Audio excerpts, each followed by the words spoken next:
a atividade agora à tarde é a educação integral, abordagens e reflexões, né? É coordenado pelo professor Fábio Júnior e tem como outros proponentes o professor Fábio Júnior, o Josué Durval, né?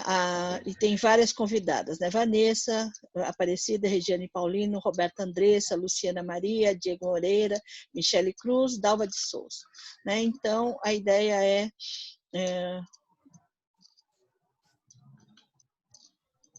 eu falar um pouco, né, sobre a educação integral, em todos os níveis de ensino existe a necessidade de conhecimento da concepção de educação integral, o que faz com que hoje ela seja reconhecida como um novo paradigma no campo da educação.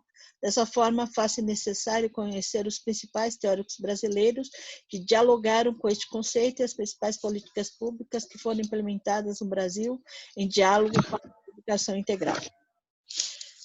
Não vou me estender muito na apresentação para não tomar muito tempo, né? Eu falando um pouco do Fábio Júnior, ele é doutorando da Faculdade de Educação, mestre em Educação pela Faculdade de Educação, especialista em Deficiência Intelectual pela Unesp de Marília, né? Atua como orientador na disciplina no curso de Pedagogia da Unesp, e tutoria no curso de Pedagogia do Centro Universitário São Camilo, pesquisador na área de intersetorialidade, vulnerabilidade social, políticas públicas e pessoas com deficiência. O José Durval Aguiar Júnior, ele é professor de Educação Infantil na Prefeitura Municipal de São Paulo, atualmente é diretor de escola de uma EMEI, na região da Zona Leste de São Paulo, atua como tutor EAD no curso de Pedagogia do Centro Universitário de São Camilo, é membro de grupos de estudos e práticas para a elaboração do currículo da cidade de São Paulo, organizado pela Secretaria Municipal de Educação da cidade de São Paulo, é membro de outro grupo de pesquisa com textos integrados da educação infantil, organizado pela Faculdade de Educação da Universidade de São Paulo. Então, agora, depois de tudo isso, eu passo a palavra para os professores, né, para os mediadores, o Fábio Júnior e o Josué, e boa atividade para todos. Tá certo. Muito obrigado. Agradeço a oportunidade, o momento. Eu só queria, antes de começar, perguntar se a Roberta já está online. Roberta, libera o microfone. Você está online? Você está vendo, Fábio, se ela está? Ela está online, Josué. Ela está, só que ela está com o microfone fechado. Pronto. Acho que agora deu, bom, né? Isso, valeu, Roberta. A Michele também está aí?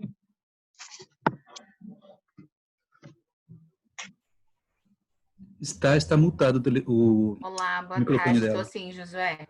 Já libera tudo, imagem, microfone. Para a gente Beleza. ficar lá, nós três, com microfone e câmera aberta, né, Ok. em todo o tempo. Bom, então nós vamos falar sobre, conversar mais um pouquinho sobre educação integral. Nós começamos essa conversa ontem à noite, né, com a professora Luciana Giovanni, o professor Diego Moreira. A gente conceitualizou brevemente do que se trata a educação integral, né? Calma aí, gente, tem problemas técnicos aqui. E com base nisso a gente conversou um pouco, conceitualizou, falamos sobre a formação docente, falamos sobre o trabalho do professor, sobre a formação continuada, né? E hoje nós vamos, a professora Luciane leu bastante nomes aí, eles entram em outro momento, mas hoje especificamente nós vamos falar com a professora Roberta Villa e a professora Michele Cruz, que nós vamos continuar essa conversa sobre educação integral, e aí numa perspectiva mais prática, numa vida no chão de escola, né? O que acontece na prática, não só a gente vai utilizar, evidentemente, os conceitos e que a gente conversou ontem, a gente vai os conceitos que nós temos da nossa formação, mas nós vamos apresentar questões práticas de hoje, tá? Então, nós vamos... já vou falando que o nosso tempo é curto, já vou falar para as professoras que nosso tempo é curto, nós temos 1 hora, então se eu cortar vocês, se eu interromper, não fiquem chateadas. Eu sei que essas conversas entre nós professores, ela vai por horas e horas, E aí vamos começar com a professora Roberta, que vai falar sobre o currículo, o currículo que aconteceu, uma experiência aqui na Universidade de São Paulo, que é o currículo integrador, que fala do trabalho de formação integral da criança, né, de 0 a 12 anos, 11 anos. E ela vai falar, como ela é supervisora escolar aqui na rede municipal de São Paulo, ela vai falar um pouco dessa atuação e como que na atuação dela, ela ajuda a implementação da educação integral. Na sequência, nós vamos passar a palavra para a professora Michele Cruz, que vai falar para nós sobre um projeto, vai falar sobre a sua carreira, sobre a sua formação e também sobre um projeto que ela desenvolveu. Eu não vou dar spoiler desse projeto, ela vai contar quando chegar no determinado momento. Porém, no início, a gente vai se apresentar, as duas professoras irão se apresentar, e cada uma falando do seu currículo. Eu entendo que a própria pessoa falando do seu currículo, ela vai dar ênfase ao que ela acha de importante, o que ela acha pertinente no momento. Então, pela ordem das falas, eu vou começar com a professora Roberta, falando do seu currículo, da sua formação, e depois a professora Michele, e depois eu retomo para a gente continuar o debate, tá bom? Tá Pode bom. ser, Roberta? Pode ser. Boa tarde, tudo bom? Boa tarde. Bom reencontrá-los, né? Fico feliz desse convite, agradeço esse convite, Josué, e ao pessoal que está participando de toda a organização. Bem, fique à vontade para me cortar, porque eu estou aqui com recursos restritos, né? Então, estou fazendo a gravação do meu celular, do meu smartphone, e estou sem relógio, ou seja, me corta, fica à vontade. Estou citando essa coisa dos recursos restritos, porque essa é a grande problemática do momento, uma das grandes problemáticas que a gente enfrenta agora, né, nessa pandemia, como lidar com esses recursos tão restritos, né, com esse acesso tão restrito que as famílias têm. Mas, enfim, vou para o meu currículo, tá? Meu nome é Roberta Vila, eu estou na rede municipal tem 11 anos, iniciei como professora de português, na MF José Honório Rodrigues, e aí consegui depois, já iniciei efetiva, né? Já iniciei como professora efetiva, e aí depois eu consegui o projeto de sala de leitura, foi maravilhoso. Aí eu tive que encerrar um pouquinho o projeto, né? A minha atuação no projeto, porque eu estava fazendo mestrado em letras, literatura. Então, a minha vida profissional foi sempre assim, sempre conciliando o engajamento, o envolvimento com a escola e com os alunos, e a minha vida acadêmica, estudando e tal. Então, enfim, ingressei como professora de português, tive a experiência linda da sala de leitura, que me deu maior amplitude ali da escola, né, porque eu pude trabalhar com todos os alunos, né, desde o primeiro ano até ao 9º. Depois eu fui para a coordenação pedagógica, eu fiquei uns 4, 5 anos só como professora, numa única escola, e aí já iniciei na coordenação pedagógica, se eu não me engano, em 2014, e aí eu iniciei no SEI Quinta do Sol, que é dentro de um céu. Por que eu fui para a área administrativa, assim, com tanta rapidez, né? Porque eu tinha feito uma programação, um plano na minha vida de que eu precisava ganhar mais, né, ter um salário maior, mas eu não queria o acúmulo de cargo. Achei que ia ficar muito complicado conciliar tudo com a vida de estudos. Então, eu fui para o cargo administrativo, né? Eu acho que se eu tivesse passado mais anos na sala de aula, seria mais bonito ainda, talvez, né, a minha trajetória. Mas, enfim, fui para a coordenação pedagógica, fui muito bem recebida naquele SEI. Eu nunca tinha trocado uma fralda na minha vida. De verdade, eu tinha bastante ignorância em relação ao que era o ensino infantil, né? E até um certo preconceito, né? E quando eu fui para a coordenação do SEI, eu fiquei admirada. Em uma semana, eu fiquei totalmente admirada com a rotina, com aquilo que se oferecia, com respeito às crianças, enfim. E aí eu não quis mais sair dessa modalidade, né, da educação infantil. E quando depois, no ano seguinte, eu ingressei na coordenação em setembro, fiquei num cargo precário. Aí, no ano seguinte, fui com uma locação efetiva no finalzão lá do Campo Limpo, na Vila Calu. E aí eu me mudei de casa, foi toda uma reviravolta na minha vida. Por que eu conto isso, gente?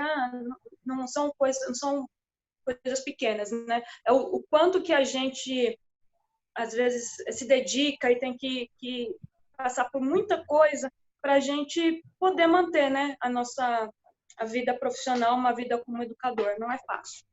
Enfim, aí eu fui lá para o Campo Limpo, foi uma experiência muito bonita também, mas para retornar para a Zona Leste, eu tinha muita necessidade de retornar para a Zona Leste. Para finalizar o meu curso de Ciências Sociais, eu estava finalizando na Unifesp, então, para voltar para a Zona Leste, eu indiquei a remoção para várias escolas e acabei caindo no ensino fundamental novamente, como coordenadora do ensino fundamental. Foi na época que estava se implementando os TCAs.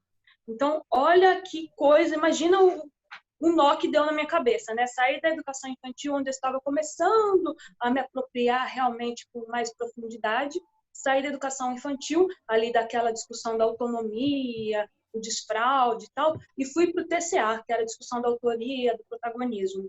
Mas foi ótimo, né? Também me deu essa perspectiva mais abrangente e consegui fazer mais relações entre as transições, né, de educação infantil para fundamental. E aí fui para a coordenação pedagógica no MEMEF, fiquei 1 ano, depois voltei para o SEI, depois eu consegui ficar como supervisora designada. Estou como supervisora designada desde 2017. Então, passei por São Miguel, agora estou no Campo Limpo, e no meio da trajetória eu fiquei na Penha, fiquei 1 ano na Penha como supervisora. Falei bem resumidamente, dei mais enfoque aí ao meu trânsito dentro da própria rede. Minha formação é em letras, depois fiz a complementação pedagógica, né, pedagogia. Sou licenciada também em Ciências Sociais pela Unifesp e mestre em Literatura pela USP. Não consegui ainda ingressar no doutorado, né, várias questões aí me dificultaram. Tenho interesse em trabalhar com as questões étnico-raciais no doutorado, porque esse foi o tema do meu TCC. Meu TCC foi sobre a Lei 11.645, foi meu TCC da Unifesp, e de verdade eu recomendo a leitura para quem tem interesse em discutir educação escolar indígena, não somente educação escolar indígena, mas a nossa articulação em relação aos saberes e conhecimentos dos povos tradicionais, né? É isso, tá bom? Vou parar de falar, senão me empolgo. Essa é a minha apresentação. Ótimo. Tá ótimo, tá ótimo. A gente vai, no meio da conversa, a gente ainda vai falar mais ainda da nossa trajetória. Agora a professora Michele apresentando o seu currículo. Bem bacana, Roberto. Vocês estão me ouvindo bem? Tá? Sim. Então tá bom. Meu nome é Michele Cruz, eu sou professora de Educação Infantil e Ensino Fundamental 1 na Rede Municipal de São Paulo. Há 6 meses eu estou coordenadora da Unicel, no Polo Lajeado, no extremo leste. Sob a minha formação, eu sou licenciada em Letras pela Universidade de São Paulo e sou pedagoga pela Unesp, recém-formada. Me formei no meio do ano passado. Atuo na rede há 15 anos. A maior parte da minha trajetória em ensino fundamental 1. Já estive na sala de leitura, como a Roberta, foi uma experiência também bem bacana. Atuei na educação infantil na EMEI, mas por pouco tempo. E a minha atuação maior, de fato, é nos anos finais do ensino fundamental 1, 4º e 5º ano. E sou mãe da Manuela. Muito bom. Ih, travou. Isso é bem importante no meu currículo também. É isso. Tá certo. Tá travando para vocês? Eu acho que deu uma travada agora. Não, né? Bem rapidinho. Pois bem, nós vamos conversar um pouco, e aí eu convido todos que estão aqui. Nós estamos com 80 pessoas online, né? Acho que o período da tarde as pessoas têm outros afazeres. Da noite ontem tinha mais pessoas, mas eu convido a todos e todas a participarem aqui no chat. Possivelmente algumas dúvidas no meio das falas eu vou trazendo aqui para as professoras. Dependendo do tempo, a gente talvez não consiga a participação ou abrir o microfone para todo mundo. Mas o que for falado aqui no chat, a maioria eu vou tentar transmitir, tá? Estou acompanhando aqui junto com vocês, né? Então, nós vamos começar falando sobre, a Roberta vai começar falando, deixa eu pegar aqui a pauta, sobre a educação básica, né? Políticas públicas para uma implementação de uma educação integral, né? Então, ela vai trazer um pouco dessas questões. Para quem não conhece, para quem não é da cidade de São Paulo ou do estado de São Paulo, né? Conhecer um pouco dessa ideia, da concepção do currículo integrador, que saiu do campo conceitual para ir para o campo curricular, para ir para o fazer da escola, sabe? E ela vai trazer disso, esses paradigmas para essa implementação, e como ela, enquanto supervisora, como ela disse na trajetória dela, qual é o trabalho dela na implementação disso, da educação integral. Então, nós pensamos na formação do professor, ela, enquanto gestora, eu vou me atrever aqui a falar um pouco do meu currículo também. Atualmente estou como diretor de escola, diretor de uma EMEI, posso participar dessa conversa também, sobre como o gestor medir como o gestor facilita ou subsidia ou colabora na implementação do currículo de educação integral, de uma educação integral. Quando a Michelle for falar do projeto que ela realizou na escola, na IMF dela, ela vai falar também da atuação da gestão nesse processo, e aí a Roberta vai falar dessa ação supervisora também. Acho que eu estou falando demais já, e vocês no chat podem participar. Roberta, está com você a palavra. E aí, Michelle, também se no meio da fala da Roberta, você também tiver alguma questão, algo que você queira apresentar, fique à vontade, da mesma forma a Roberta, fique à vontade quando a Michelle for apresentar. Tá bom? Para a gente tentar ficar num bate-papo aqui, não ficar apenas numa mesa onde um fala, o outro tem a réplica e tréplica. Não é nesses moldes que a gente vai trabalhar aqui. Tá bom? Roberta? Tá certo. Tá bom. Bem, eu não sei se eu vou respeitar exatamente essa ordem proposta pelo Josué, porém, defendo sim e gostaria de manter essa forma mais dialógica entre nós, que não fique uma fala, né, muito monótona. Mas, primeiro, eu separei um pouquinho algumas considerações a respeito de educação integral, né? Bem, eu não sou nenhuma especialista em educação integral e ao longo da minha carreira eu também não me dediquei tanto ao tema, né? Eu fui me dedicando um pouco mais a outros temas, como educação étnico-racial, educação infantil, mas a educação integral, ela na verdade, ela perpassa tudo isso. E conforme a gente vai atuando, a gente vai entendendo isso. Bem, eu vou falar de uma formação que é uma formação em rede, é uma formação continuada que a própria Secretaria Municipal nos oferece. Então, isso que eu estou apresentando agora para vocês como síntese, eu não aprendi ou não discuti necessariamente na universidade ao longo das minhas formações. Eu tive muito como discussão nas minhas formações continuadas, né, como coordenadora pedagógica, até mesmo professora, e agora enquanto supervisora. Por isso, eu gostaria de recomendar, né, quem queira se aprofundar no tema, que faça uma busca no YouTube, no Google, por SME, Experiências que Transformam, ou então Escola do Parlamento e Fórum Municipal de Educação, né? São várias entidades, né, como a Secretaria Municipal de Educação, como a Escola do Parlamento, que hoje estão se dedicando a fazer essa formação continuada de modo mais massivo até, né? Proporcionar um material para a gente ter um debate mais frutífero em relação ao que seria educação integral. Então, um grande passo que eu notei é que já está bem nítido, está bem tranquilo para quem discute educação integral, que educação integral é um conceito, né?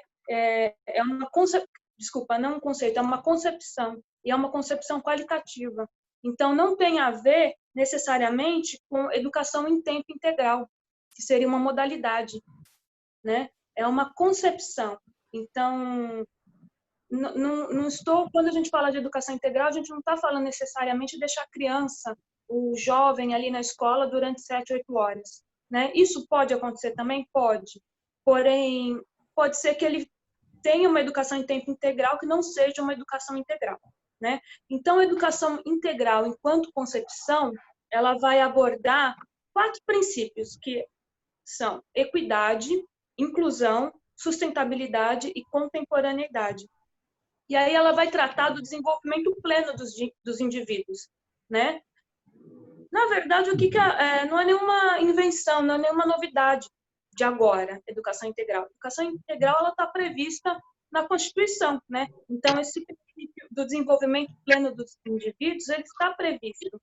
E atendendo à Constituição de 88, que é a nossa chamada Constituição Cidadã, que já assim, estou dizendo para aquele momento, considerou a criança como sujeito de direitos, é uma resposta que a gente tem enquanto documentação pedagógica, legislação, política pública, para dar conta de uma Constituição que ainda não...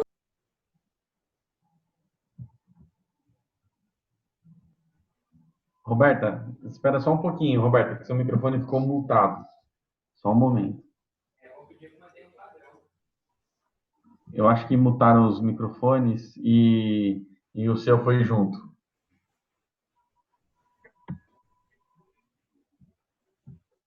Como que eu resolvo isso, Fábio? Você sabe? Aqui.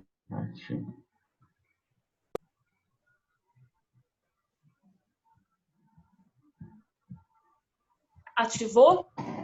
Sim. Bom, pronto. Eu recebi uma mensagem aqui na minha tela. Tá. Ativou? Deu certo. Ativou, estamos ouvindo. Pode voltar. Tá. Então, volta eu parei no ponto de que a educação integral ela é um princípio constitucional, inclusive, né? E que, apesar de vir à tona na Constituição de 88, né, que é o desenvolvimento pleno do indivíduo, na verdade, remete a uma luta antiga de pedagogos, educadores, pensadores, filósofos, né? Uma luta antiga de pessoas aqui que, dentro desse território nacional, se articularam para a gente ter hoje uma política pública para a educação um pouco mais avançada, com mais direitos, com coisas mais asseguradas, né? Então, a gente tem que se referir também ao Manifesto dos Pioneiros, do qual Anísio Teixeira participou, né, escrito em 32, e que deste trabalho, né, de pensar a educação em sua forma integral, também surgiram lá, desde aquela década, né, centros integrados de educação pública, que se a gente fizer uma pesquisa também, né, quem não conhece esse legado do Anísio Teixeira, vá atrás, né, de conhecer o que foi o Centro Integrado de Educação Pública criado pelo Anísio Teixeira.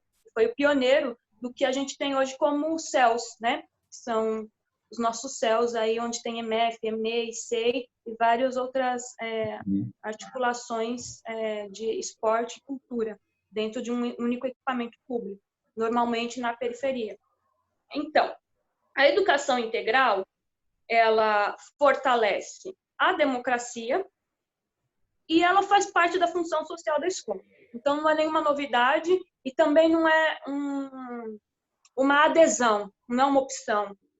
Eu quero trabalhar com educação integral. Não, gente, não é que a gente quer.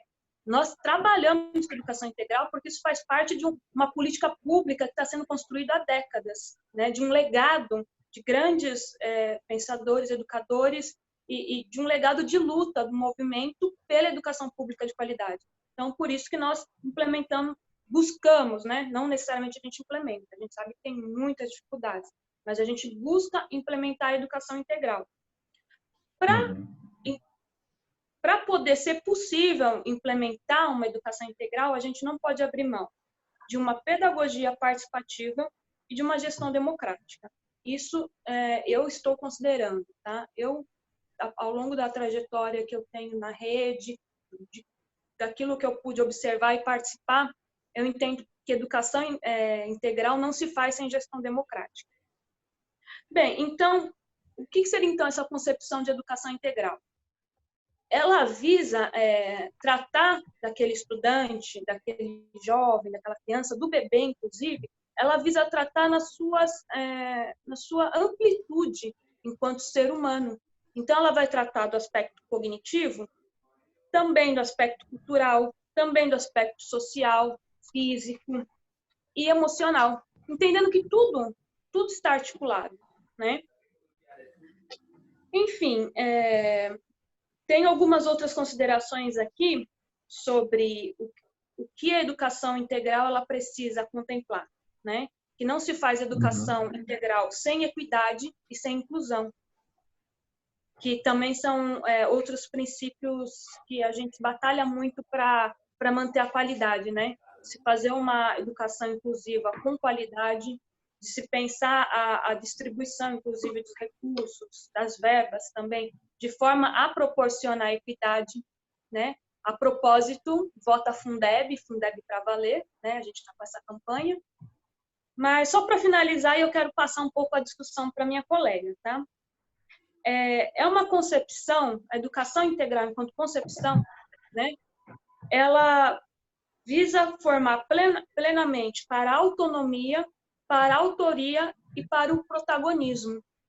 Então, eu fui recuperando, quando o Josué me propôs aí alguns tópicos, eu fui recuperando algumas palestras, até algumas lives, né, que SME tem disponível no Facebook, no YouTube, mas não só SME, né?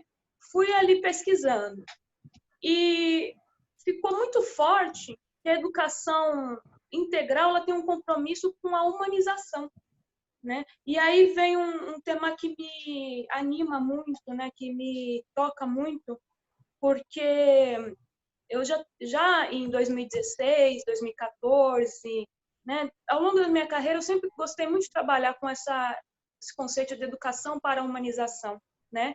E recuperando um pouco da minha trajetória acadêmica, um dos autores que eu mais tenho, acho que interesse, né? Interesse, afinidade, é o Adorno. E o Adorno, com a teoria crítica em 1960, ele já também apontava para essa necessidade de educação para a humanização.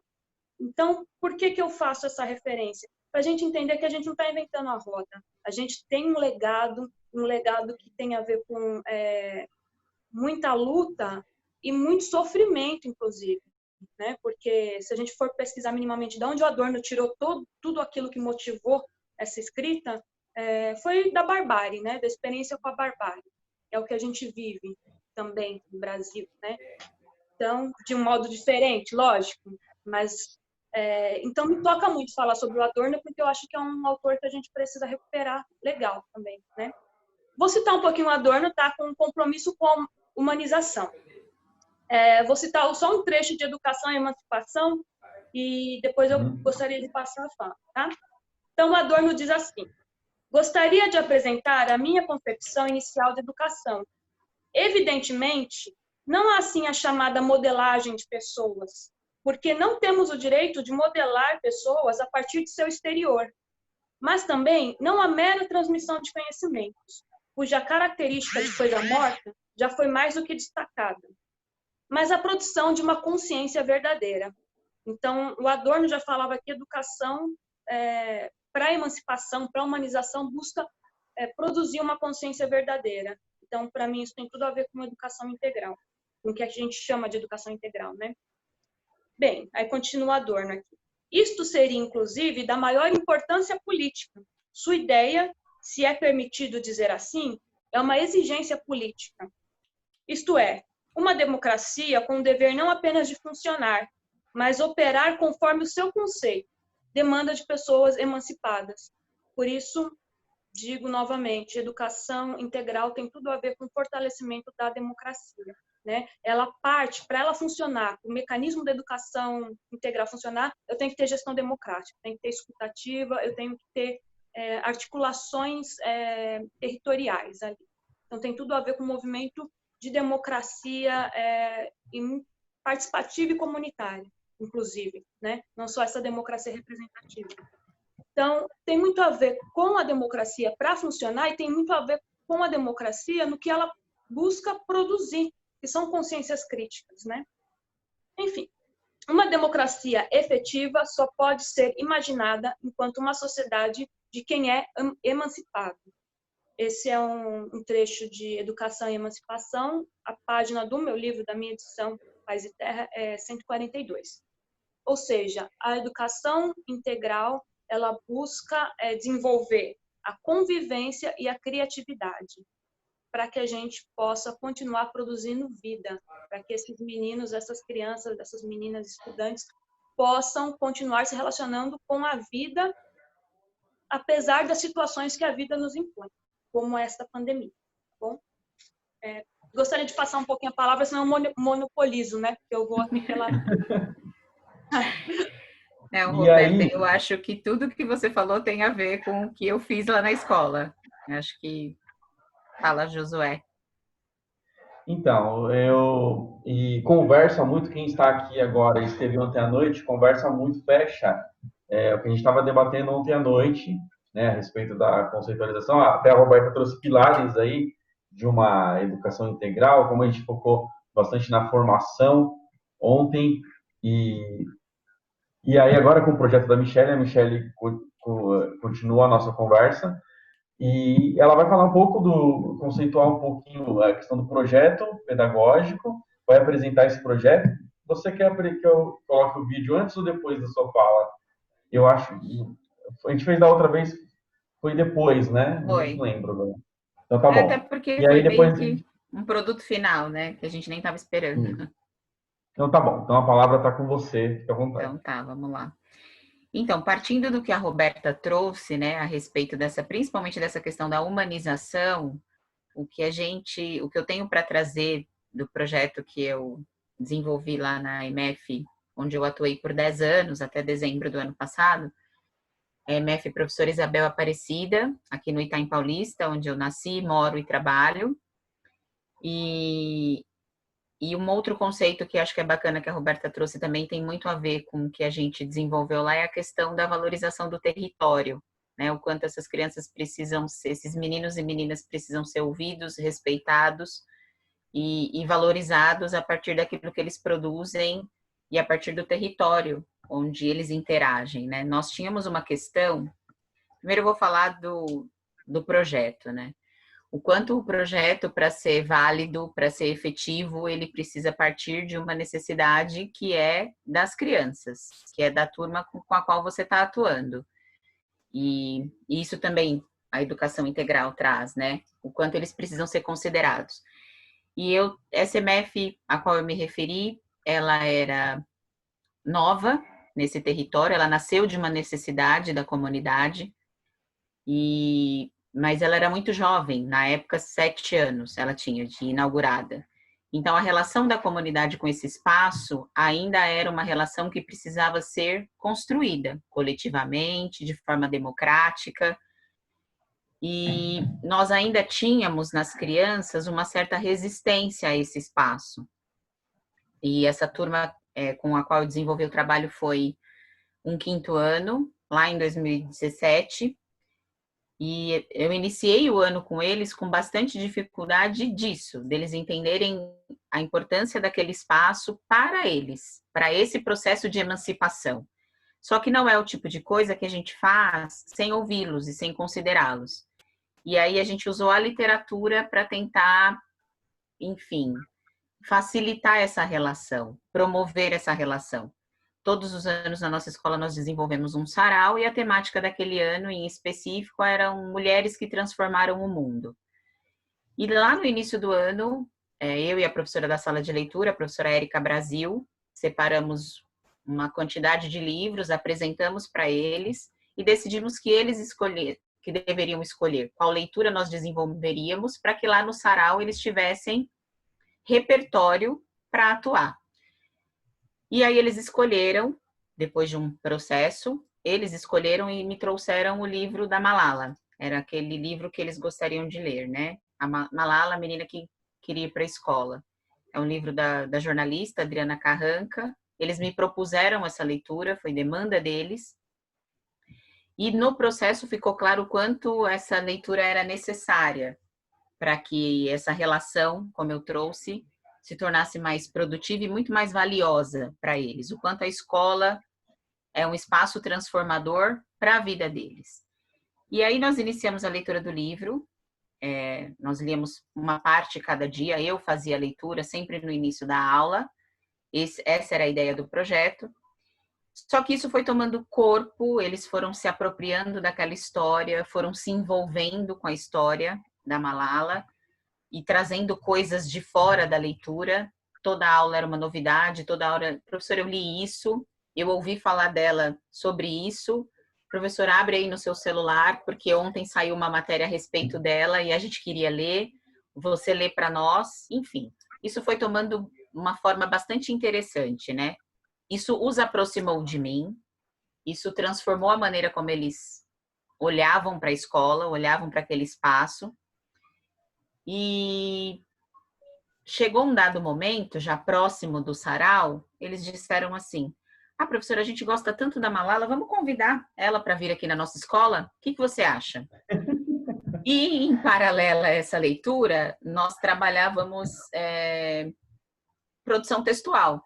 Falávamos da escrita de cartas, falávamos da escrita de e-mail, falávamos da escrita de mensagens por aplicativo. Eu falei, eu acho que é uma boa. E o que vocês sugerem para que nós façamos esse convite? Vamos escrever uma carta para ela. Agora a gente aprendeu como que escreve carta. Falei, então vamos. E aí fizemos um exercício com a escrita dessas cartas. Eles escreviam, eu lia, nós transcrevíamos algumas dessas cartas, enfim, na lousa e tratávamos de outras questões presentes no currículo. E, enfim, fizemos a escrita final dessa carta, todos envelopamos, juntamos e eu dei como tarefa para a professora de sala de leitura. Ela se propôs, falou, me dá, eu vou pegar o endereço comercial dela na internet, a gente faz um pacote e despacha isso. E vamos ver no que vai dar. Entreguei o pacote para ela, ela ficou com essa tarefa, e aí chegou o sarau, setembro, mais ou menos, de 2017. Fizemos um trabalho todo a respeito dela, eles muito engajados, muito tranquilos em apresentá-la para as outras pessoas, e ali eu via o quanto o trabalho tinha sido valioso, o quanto aquela história tinha sido importante para eles. E eu lembro que a minha última fala no sarau, e isso é bastante importante para mim e foi bastante importante para eles, foi que depois de que nós fizemos todo o trabalho, a comunidade toda presente na escola, a última frase foi, bom, e a gente encerra esse trabalho muito convicto de que a Malala vai aceitar o nosso convite de vir à nossa escola. E se os meus alunos acreditam nisso, eu também acredito. Encerramos a nossa participação no sarau, a Érica ficou com as cartas e o ano acabou. Começou 2018, e ela virou coordenadora pedagógica da escola em 2018, ela passou a ser a nossa coordenadora designada, e ela me inicia o ano dizendo assim, não mandei as cartas estão todas comigo. Eu falei, não me diga isso, porque foi um compromisso que eu assumi com as crianças, de que essas cartas iriam, a gente não sabia o desdobramento, mas que elas iriam. Ela falou, não, mas deixa comigo que eu vou dar um jeito de entregar. No meio do primeiro semestre de 2018, ela soube, antes, acho que da maioria das pessoas, porque ela circula muito entre as pessoas envolvidas com as questões culturais da cidade, e ela soube que a Malala viria para o Brasil pela primeira vez em 2018. E aí ela me procurou e disse, eu conheço algumas pessoas que vão atuar nessa logística da vinda dela para o Brasil, vai ser um evento, e eu vou fazer a entrega para uma dessas pessoas, uma jornalista que é minha amiga. E eu acho que vai ficar mais fácil dessas cartas chegarem a ela ou bem próximo. Eu falei, tá ótimo, eu confio, o que você fizer, para mim tá perfeito. Ela fez a entrega desse envelope grande, com todas as cartas, para uma funcionária da empresa que promoveu a vinda da Malala para o Brasil. E essa moça nos procurou a escola já perto do evento, final de junho, início de julho de 2018, dizendo que gostaria muito de convidar a mim e as minhas crianças a irem a esse encontro com a Malala, que aconteceu no Auditório Oscar Niemeyer, lá no Ibirapuera. E nós aceitamos prontamente o convite. Eu demorei a acreditar que aquilo era verdade, porque de fato era um evento fechado. Nós fomos a única escola da rede municipal, a única escola a participar disso. E o que ela trouxe para a gente, essa moça, jornalista, foi que de todos os trabalhos que chegaram às mãos dela, o nosso foi o que ela enxergou mais verdade.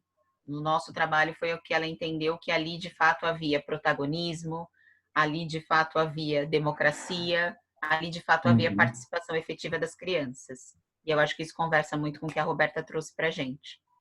E aí nós conseguimos a ida a esse encontro, tivemos que negociar algumas coisas, porque o que ela trouxe para nós como contrapartida foi que nós permitíssemos que uma emissora de televisão fizesse o registro disso, enfim, porque era desse jeito que eles iam tratar da vinda da Malala a partir da ótica das crianças. E aí nós, em conversa com a gestão, aceitamos, porque entendemos que muito mais valioso que tudo isso era que as crianças realizassem um sonho e que entendessem que a escola é um espaço transformador, é um espaço de emancipação, é um espaço que muda a vida das pessoas, porque essa é a nossa ideia. E aí eu acho que era bacana agora trazer, né, o vídeo para ver qual foi o desfecho de tudo isso. Sim.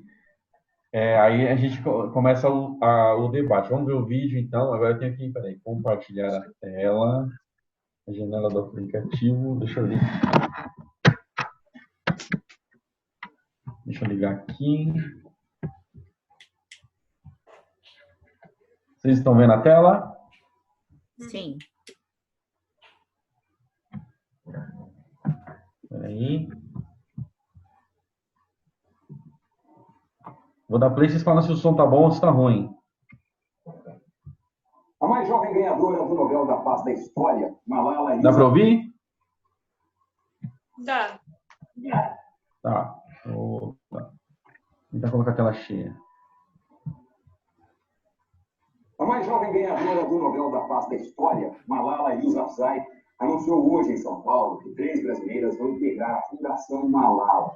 A organização não governamental patrocina pessoas que incentivam a educação de meninas em todo o mundo. Uma preocupação também dos alunos de uma escola na capital paulista que aguardavam ansiosos a chegada da ativista no Brasil. A reportagem é da Graciela Azevedo. Um professor, uma criança, uma caneta e um livro podem mudar o mundo. A mensagem inspiradora chegou à escola pública da Zona Leste de São Paulo no ano passado, quando a professora Michele começou a ler com seus alunos. Malala era uma menina que queria ir para a escola, mas no lugar onde vivia, isso era proibido.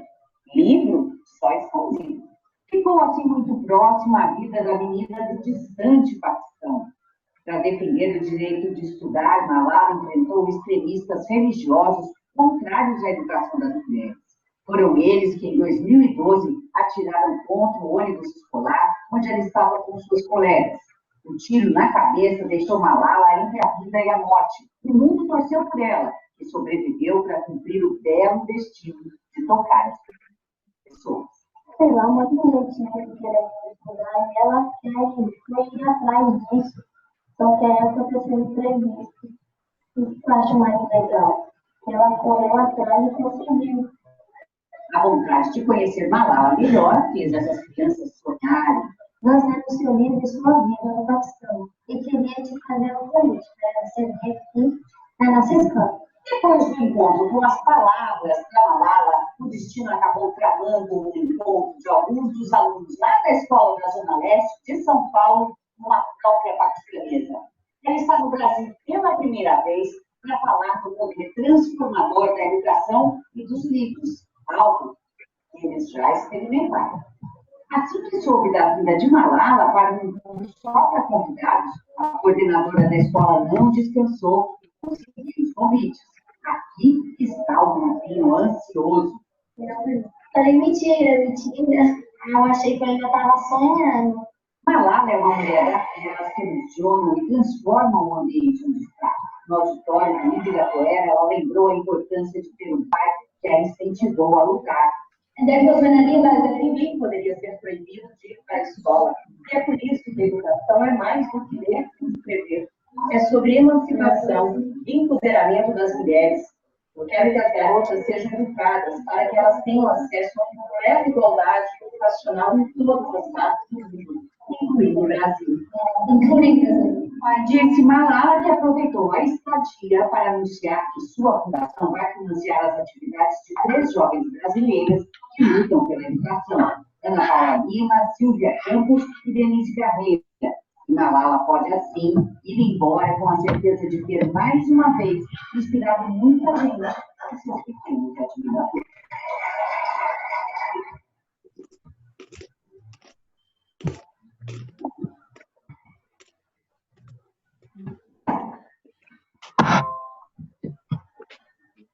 Deixa eu ver se eu consigo voltar. Vocês estão me ouvindo?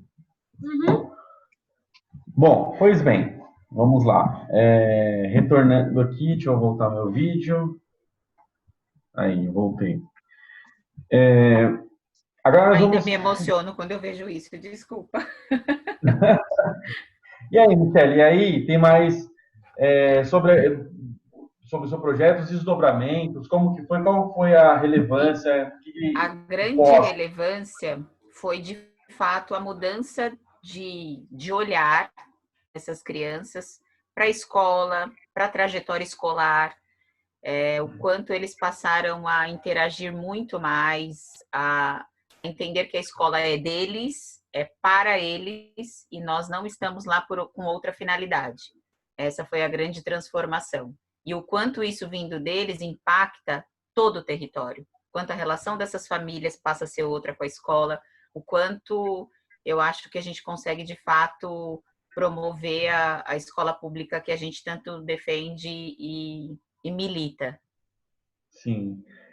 Só falando aqui, ó, o pessoal aqui no chat tá todo mundo parabenizando. Ai, que bacana. Fico Pessoas tão feliz. reconhecendo aqui o seu trabalho. Bom, pois bem, nós temos um tempinho ainda. Olha só, podemos administrar esse tempo. E aí, pensando, Roberta, nos pilares do que você trouxe, né, sobre educação integral, e aí trazendo a experiência de vida da Malala também, né, que inspirou a fala da criança, do nosso aluno, Michele, falando assim, poxa, tanta gente que pode estudar e não quer, e ela queria e não podia, e olha só a reflexão que já trouxe para ele ali, e muitas outras reflexões no dia a dia, você já me contou, né, sobre... Bom, minha vontade. Bem, primeiro, parabenizar novamente esse projeto, né? Eu já tive a oportunidade de ouvir sobre esse projeto em outras formações, em outros momentos. Inclusive, a Erika Brasil, uma parceira, considero uma parceira... Maravilhosa, maravilhosa. De luta e de engajamento pela educação, né? Então, assim, ficou muito forte a palavra emancipação, né? Parece até que a gente combinou. No final, se faz um fechamento ali da reportagem com a palavra emancipação. Então, para mim é um exemplo lindo do que a gente tem como concepção de educação integral, né? E o mais interessante do projeto é que ele parte da escuta, do protagonismo dos alunos, né? Então, olha como aquilo cresceu. Até porque não se materializa se for de outra forma, né? Acaba que quando a gente busca impor, os alunos perdem o interesse, né? Então, a gente sempre tem que partir daquilo que está realmente mobilizando.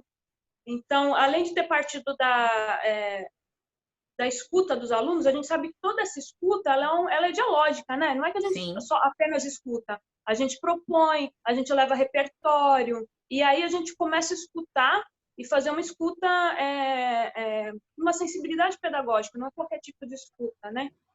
Mas é muito interessante o quanto vocês apostaram num sonho, né?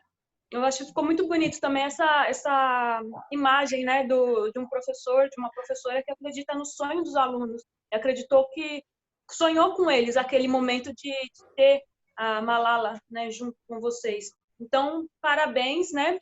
Fora que parece que daria um outro filminho, né? Se a gente quisesse fazer um seriadinho aí pro Netflix aí para essa quarentena, a gente poderia chamar vocês, né?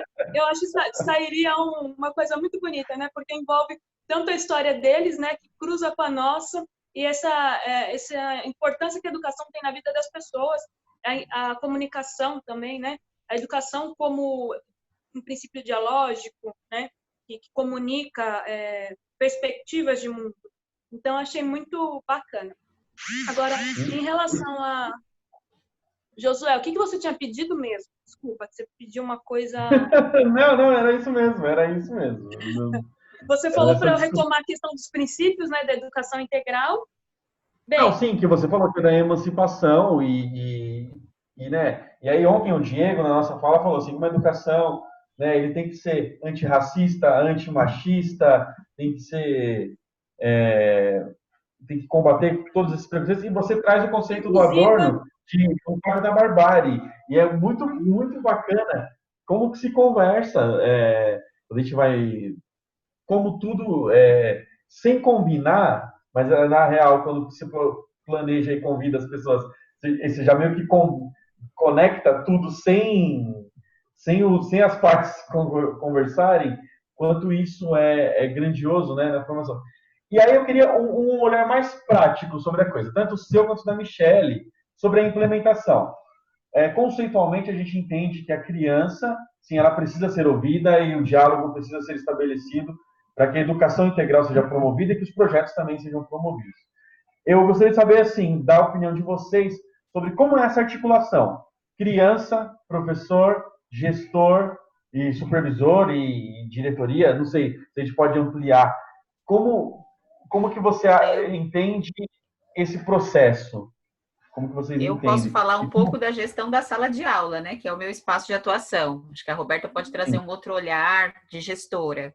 Mas eu até dezembro estava na sala de aula já há muitos anos. E o que eu entendo sobre trazer essa discussão para esse espaço, para o espaço da sala de aula, para que essa escuta seja promovida, para que essa democracia seja estabelecida, eu trago coisas simples como, por exemplo, a disposição da sala de aula, né? A maneira como as crianças se organizam naquele espaço. Os meus alunos, o que eu proponho para eles no início é que não seja aquele formato tradicional e que a gente pense junto uma outra maneira de se conectar mais, de se ouvir melhor e por exemplo, a gente acaba sempre chegando numa proposta de eles sentam todos dispostos de uma maneira que possam se olhar, que possam se ouvir. Eu acho que isso torna até a tratativa entre eles muito mais respeitosa, tranquila, e o que a gente propõe normalmente flui muito melhor. E aí, a partir disso, tudo vem como consequência, essa questão de que todos tenham vez e voz, de que tudo que seja trazido seja dialogado, seja escolhido, partindo de um currículo que está proposto, mas que pode sim ser conversado, pode sim ser adaptado, ajustado.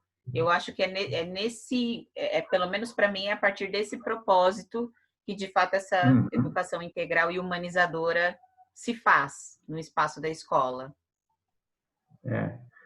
E você, Roberta, como coordenadora pedagógica, como supervisora, como você pensa eu vou tentar contemplar um pouco mais a experiência da função supervisora, né? Tá bom.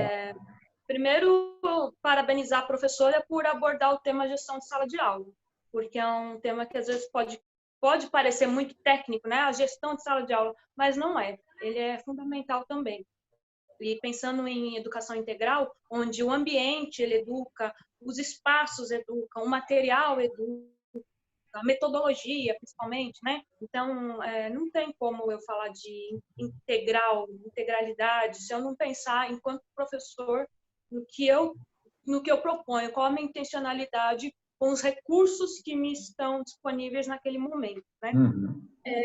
Enquanto supervisora, sobre educação integral, eu gostaria de recuperar um pouquinho uma fala que a professora Sueli Amaral, né, ela trouxe em relação ao educar para comunicar e não para oprimir. Isso é uma palestra que eu busquei aqui, né, para recuperar um pouco o conceito de educação integral, e aí eu lembrei dessa fala da Sueli Amaral, que eu tinha até anotado, né, e é muito interessante, que eu acho que hoje o supervisor escolar, ele, ao contrário da época, né, em que o cargo foi criado, que ele tinha uma função muito mais fiscalizadora, né, eu acredito que hoje a função do supervisor escolar é muito mais como um articulador propositivo e colaborativo. Não que a gente também não tenha ainda esse traço, né? Mas é um traço que a gente precisa qualificar muito mais pedagogicamente. A gente não está alheio a todo esse processo. A gente não chega numa escola observando o que acontece como se não participássemos daquilo, né?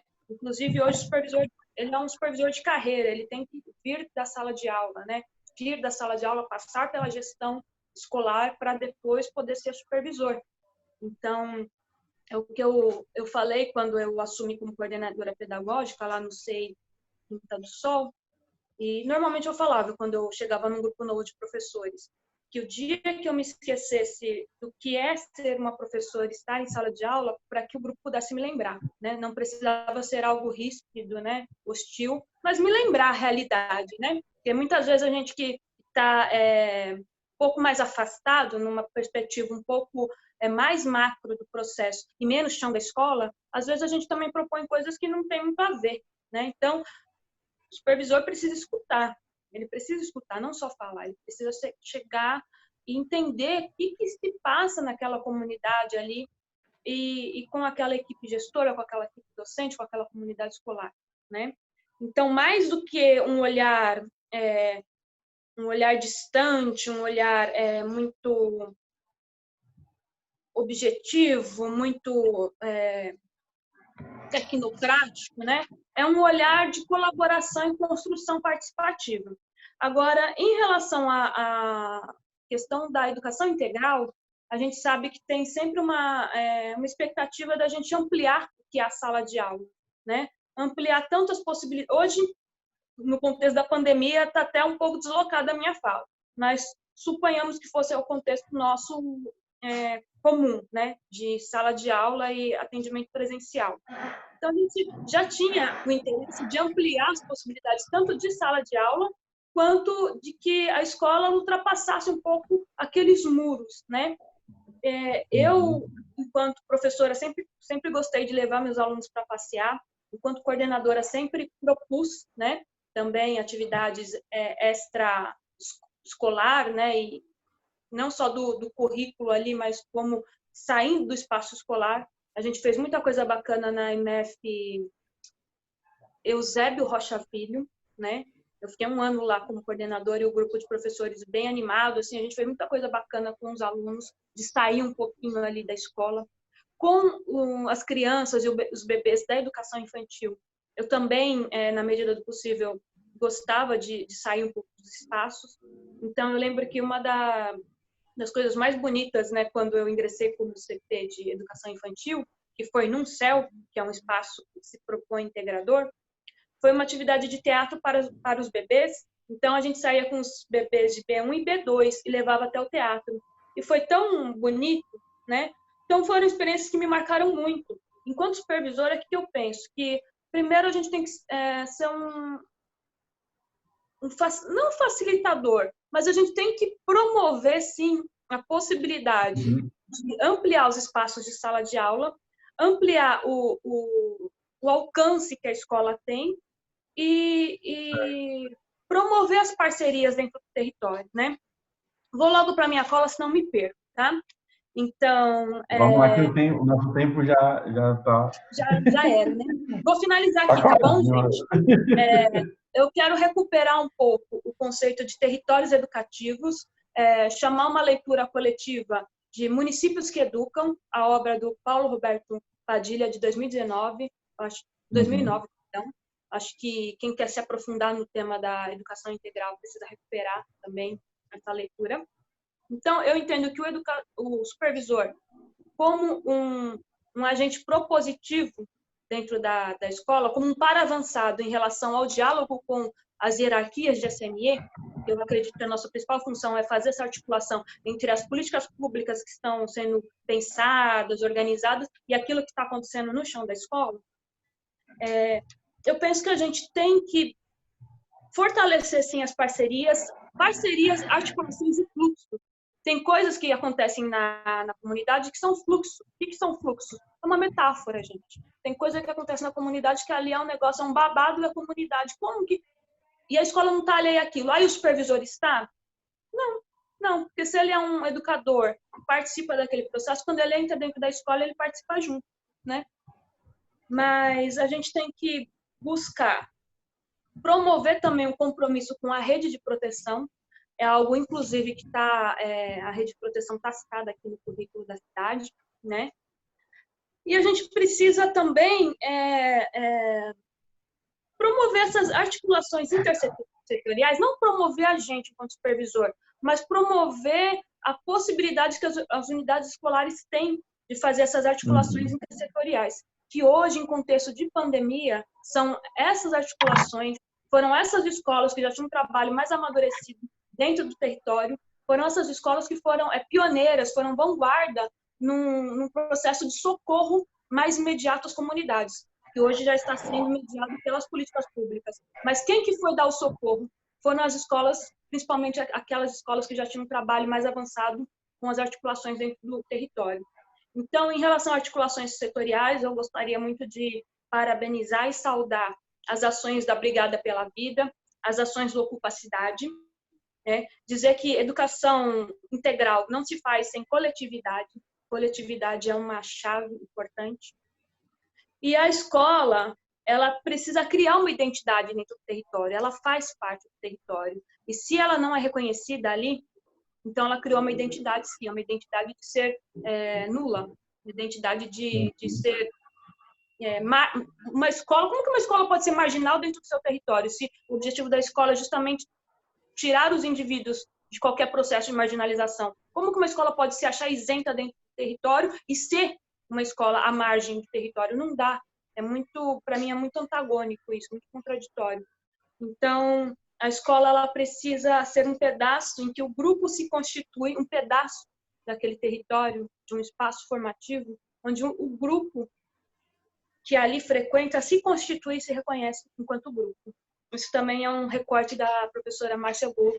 Eu recuperei muito das considerações dela sobre o currículo integrador e educação integral, né? Não vai dar para falar sobre o currículo integrador, mas eu gostaria de falar que nessa pandemia, nós, enquanto educadores, atravessamos um espaço perigoso de passagem.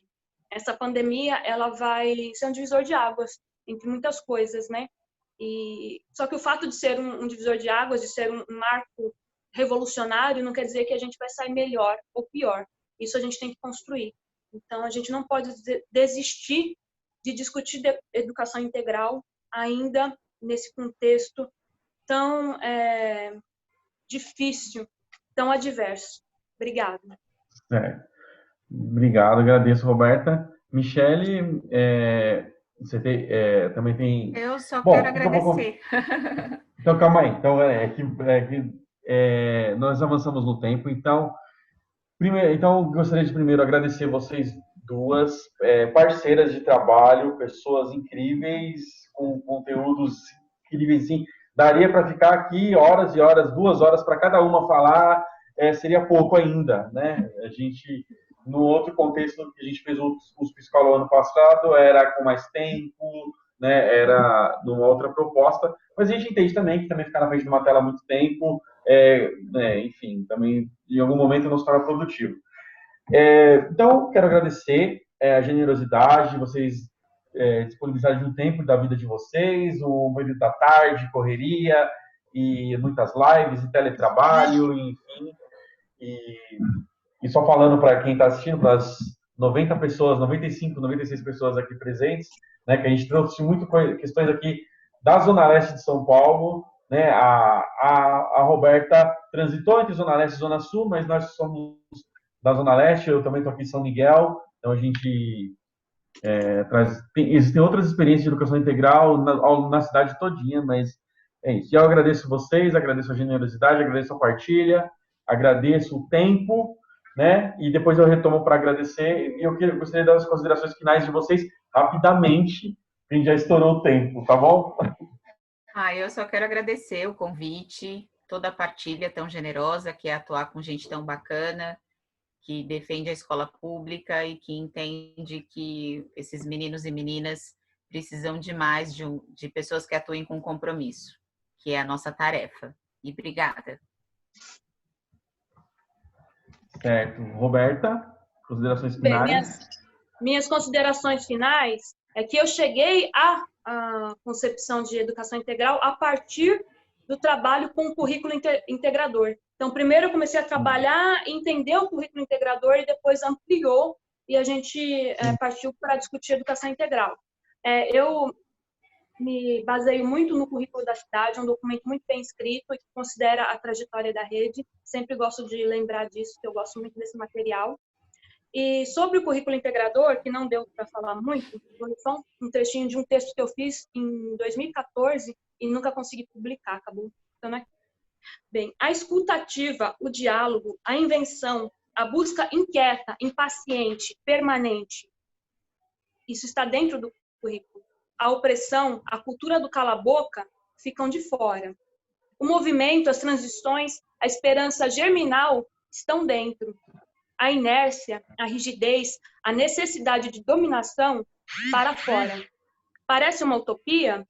Na verdade, é extremamente complexo e, ao mesmo tempo, mais simples do que se pensa. Um currículo que é da ordem da vida, tão incerto quanto uma lavoura, enérgico como um parto.